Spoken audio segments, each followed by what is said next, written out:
Chers frères et sœurs, membres et amis des communautés adventistes du territoire de notre union des deux fédérations de France métropolitaine et de la Belgique et du Luxembourg.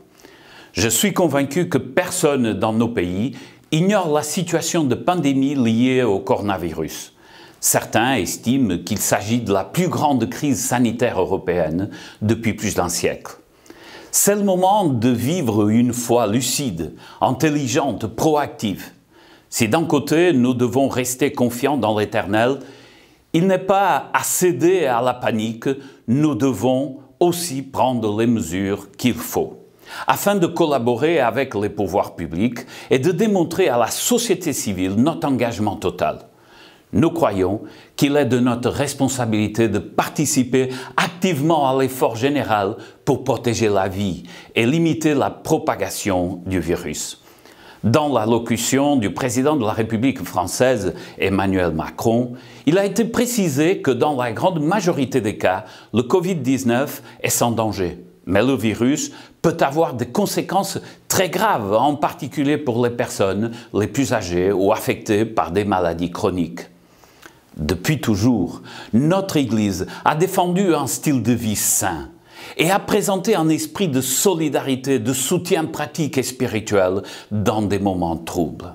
Dans ces circonstances, la priorité est donc de protéger la vie. C'est ainsi que nous vous encourageons à respecter toutes les consignes qui sont données par les autorités et en particulier des gestes si simples, souvent contraires certes à nos pratiques habituelles. Se laver les mains suffisamment longtemps avec du savon ou avec des solutions hydroalcooliques, se saluer sans s'embrasser ou se serrer la main, se tenir à une distance de protection suffisante.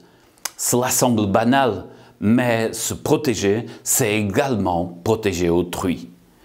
Plus les épreuves sont dures, moins elles se surmontent dans l'individualisme.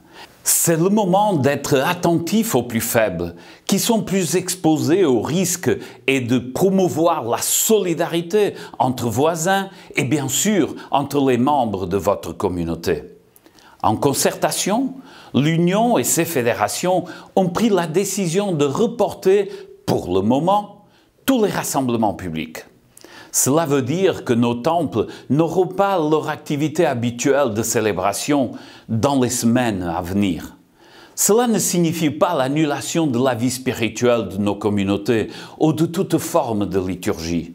Au contraire, c'est une opportunité de vivre un retour au fonctionnement de l'Église primitive, quand le lieu par excellence du vécu spirituel étaient les groupes de maisons et les familles.